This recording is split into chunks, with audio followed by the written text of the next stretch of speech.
Comment laisser sortir la rage sans blesser? En clair, je voudrais vous livrer 6 façons de gérer l'agressivité. Très souvent, je vous ai dit une chose qui est importante. Je vous ai dit, vous savez, c'est important d'exprimer sa colère, mais sans agressivité. Mais parfois, il y a des situations où c'est très compliqué. Donc, on va voir comment faire. En termes de statistiques, vous devez savoir une chose. Il y a quelques 12% des personnes qui ont du mal à contrôler leur colère. Et il y a 28% des personnes qui s'inquiètent de la rage qu'elles ressentent parfois. Ces chiffres, qui pourraient paraître un peu décevants, sont donnés par les analystes de la British Mental Health Foundation, et les psychologues nous expliquent comment justement prendre le contrôle de ses émotions. Alors, chose très importante, ne diabolisez pas la colère. Tous les psychologues du monde entier, même les neuropsychologues, affirment qu'il s'agit d'une émotion très utile, mais seulement si vous savez la contrôler. Et une fois encore, le problème n'est pas d'être en colère, c'est de l'exprimer avec agressivité. D'accord ? Et donc, pour apprendre à le faire, la première chose à faire, c'est de reconnaître exactement ce que vous ressentez. Bon, dit différemment, apprenez à connaître votre colère, quoi. Ça, c'est la première chose. Premier point, reconnaître la colère. Il y a un psychologue qui s'appelle Gurpreet Singh. Franchement, les mecs, avec des mots comme ça, ouais, je crois que c'est Gurpreet Singh, ok.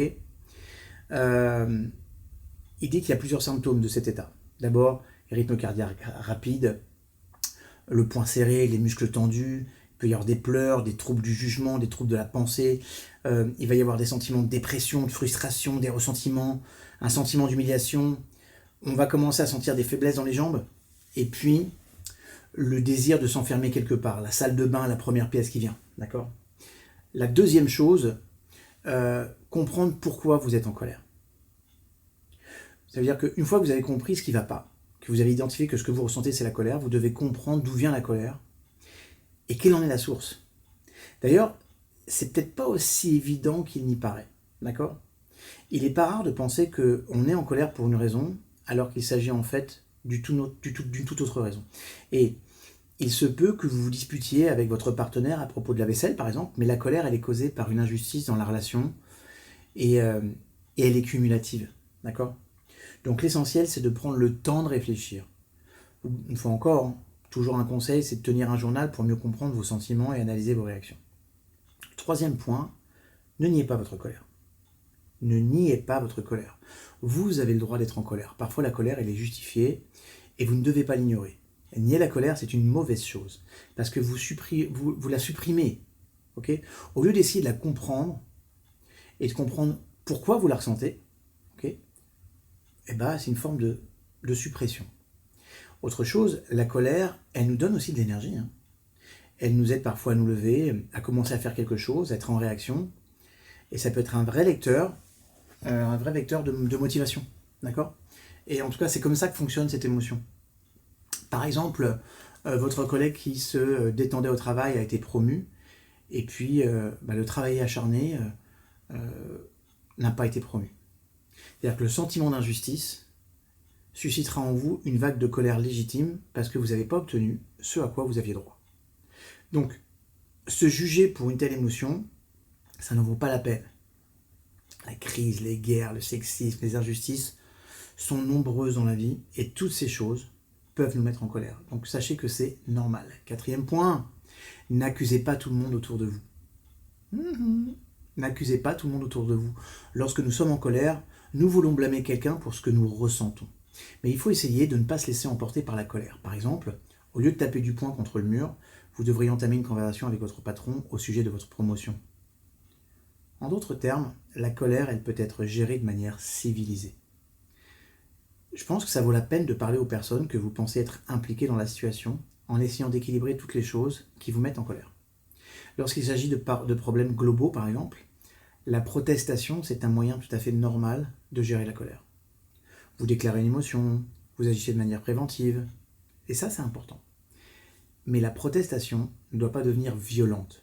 Elle ne doit pas conduire à une explosion. Vous voyez, au moment où je suis en train de tourner cette vidéo, on a le petit Naël, 17 ans, qui a été descendu par les services de police, qu'il y ait une protestation est tout à fait normal, mais il va y avoir des échanges de violence partout en France. Il y a des personnes qui vont se faire détruire leur magasin alors qu'ils n'y sont absolument pour rien, qu'ils sont innocents, et donc l'expression de cette colère à ce moment-là n'est pas justifiée, vous comprenez? Donc ça, c'est pas juste. Donc il arrive parfois que personne ne soit à blâmer. Par exemple, une personne, elle a reçu un diagnostic désagréable, elle est en colère. Eh bien, il faut l'accepter d'une manière ou d'une autre. 5e point, évacuer sa rage sans se blesser. Si vous êtes en colère, essayez de ne rien faire pour l'instant et de ne pas la diriger contre quelqu'un. En clair, ne laissez pas votre colère parler pour vous. Vous risquez de dire quelque chose de blessant et d'agir d'une manière qui ne servira à rien. En plus, même si vous avez raison, ça ne vous donne pas le droit de maltraiter les gens. D'accord? Donc, au lieu de ça, comptez jusqu'à 10 à rebours et accordez-vous quelques minutes pour vous calmer et réfléchissez calmement à ce que vous allez dire.